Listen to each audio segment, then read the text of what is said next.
Hey, what's going on, guys? This is Brandon, your trusted realtor, and I'm coming to you with another great episode. Today, I want to spend a little bit of time talking about preparation. And you know, I'm all big about making sure that you have a plan, because if you have a plan and you're prepared, then you have a access or at least a pathway to success, and then there's metrics of accountability to keep you on the path. Now, we are entering into the spring and the summer, and I can probably guarantee you that a lot of people haven't done exactly what they wanted to do as it relates to getting themselves prepared for purchasing a home. So if you are a buyer or you are a seller, I want to speak to you specifically about some of the things you should think about, specifically buyers, as it relates to getting prepared for this spring and summer buying season. Now, one of the things, I was actually just on a call with Coldwell Banker International, and they were speaking about just this very same topic that I was what was dropped in my spirit today to talk and to write about, which is the housing market.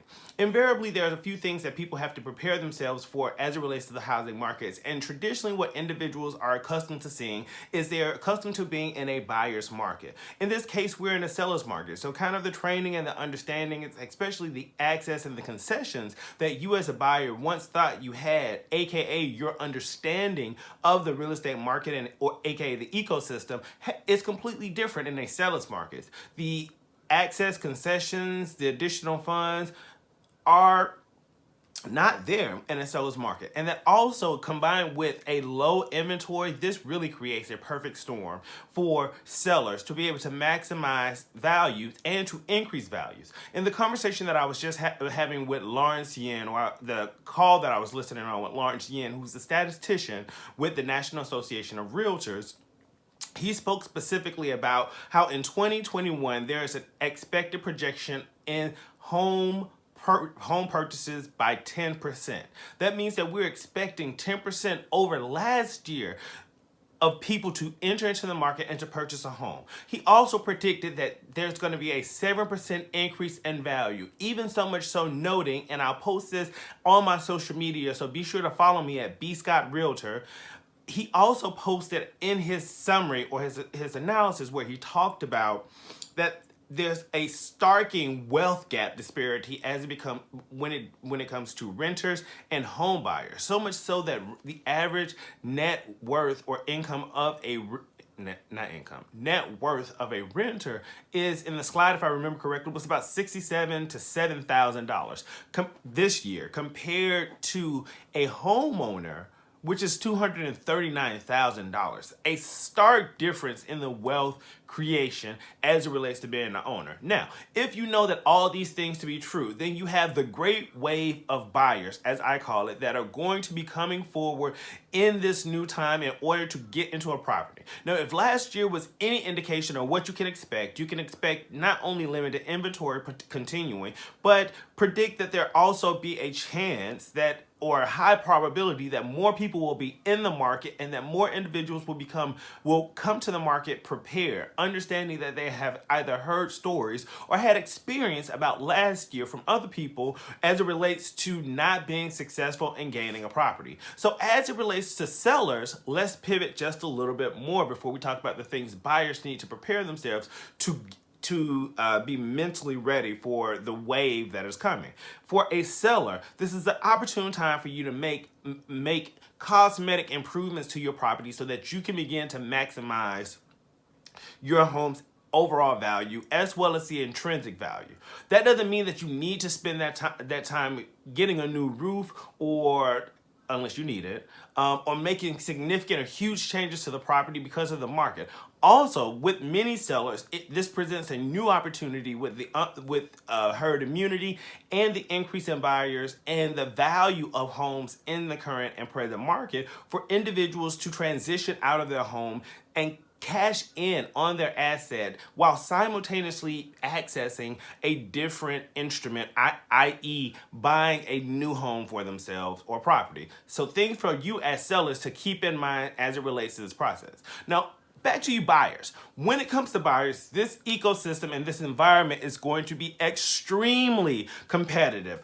And so the things that you are going to need to consider is that you're going to have a mindset change. And that means that mindset change is really pivoting your understanding of the real estate transaction as a buyer in a buyer's market to a buyer in a seller's market. That means that your offer or your contract is going to have to be significantly competitive, and you're going to have to come to the table with more understanding and fewer requirements as it relates to your visualization and understanding of properties, especially in a limited inventory. I always tell, and I'm a firm believer, that you can change the aesthetics of a property, but you can't change the location or change the fact that you didn't make or do what you needed to do to get into the property. As long as you're not dealing with foundation issues or really anything beyond that, your home warranty will cover most of that as long as you have the right type.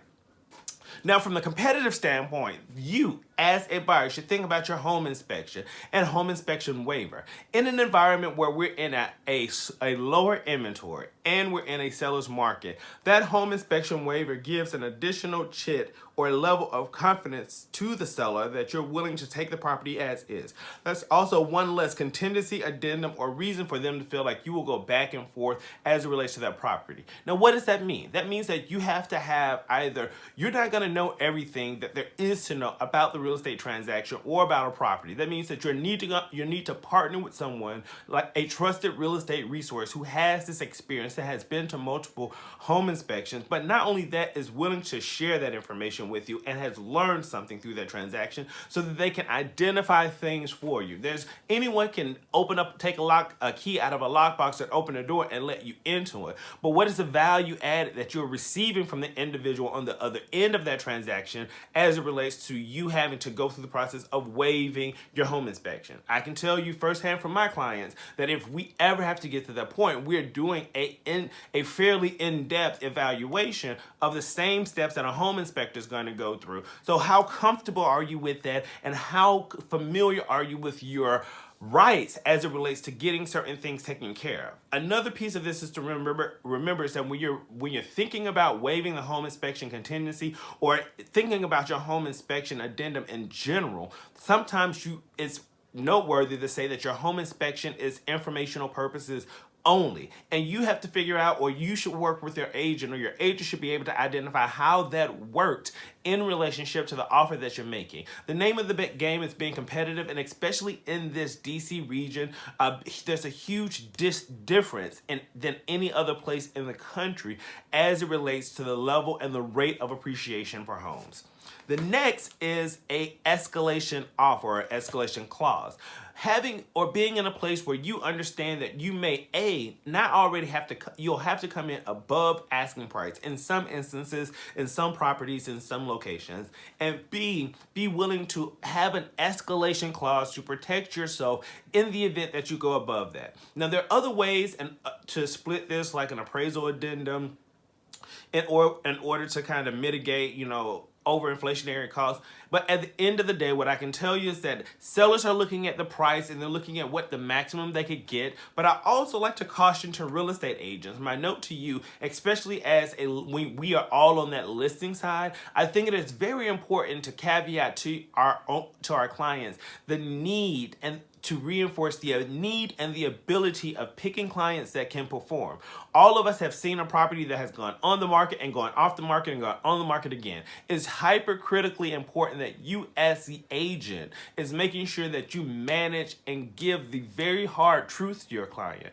Even sometimes and there's very low likelihood, right, that the client will fire you, right? They will appreciate you giving them the real earnest information. It is how you caveat it and you deliver that information. So your escalation and the amount of money that you're willing to pay is important. Now, your escalation clause is going to include a few steps and addendums and options to it and ways you can mix up the flavor. Are you going to pay that money in the event that the appraisal doesn't hit? Are you going to increase the loan amount?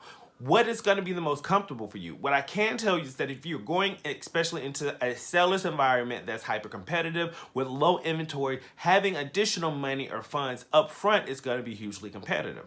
The next point is down payment. Now, if you're using, there's 2 points of consideration. One is if you're using a down payment assistance program, that is usually going to front you 3 to 3.5% of what you need, which is the requirement for the lowest level, typically for conventional loans and for FHA. However, if you can find yourself in a position where you have already been saving money and can add on top of that down payment assistance to get you closer to 6 or 10%, that also makes you more competitive in the transaction. Sellers look at how much skin you as a buyer have in the game and how much you're willing to invest. To them, that gives them a sense of security that you are able to perform and will be able to perform. The next is competitive closing terms.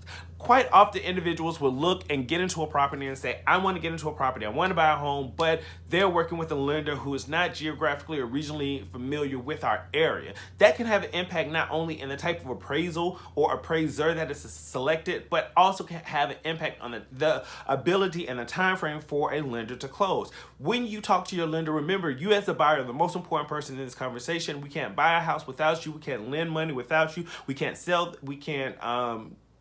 A seller can't sell a home without you, and I don't get a commission without you being wanting to buy a house. So a buyer is critically important to the real estate transaction. So when you're talking to these lenders, make sure that you shop around to see who is going to be the most competitive as it relates for you, and asking questions about the closing time and how far in the underwriting process you can get will be vastly important, especially if you can close on a loan within like 20 or 21 days. Lots of lenders have the capacity and the systems in place to do that. The question is making sure that A, you're the right type of client that meets the ability for that client or that lender to do just that. And then the next thing I'll leave you with is the appraisal versus the offer. Being sure that you have a clear understanding and you're comfortable with the appraised value difference and what that could potentially mean versus the offer amount, and how and if you have room and flexibility to add additional money to that. Remember, the name of the game is being successful in the transaction and structuring an offer that makes sense and is attractive to the individual on the other side of the table. Quite frankly, in today's market, you're going to have to submit your best and final, which means you're going to get one shot and one bite at the apple. So as it gets warmer outside, and there's more opportunity for you to get engaged in the real estate market, hopefully you are prepared. You've thought about these things mentally and psychologically, because we're in a new environment, we're in a new ecosystem, and you have to be mentally prepared, because that mental preparation will be the difference in your capacity and time and timeliness in responding and acting on a deal and getting it done. My name is Brandon. I'm your trusted realtor. I look forward to being your source and resource for all of your real estate needs. If you haven't done so already, make sure you like, subscribe, and hit that notification button so you can stay tuned in and in tune to the latest and greatest realty here in the DMV and everywhere else. Take care, and I'll talk to you soon.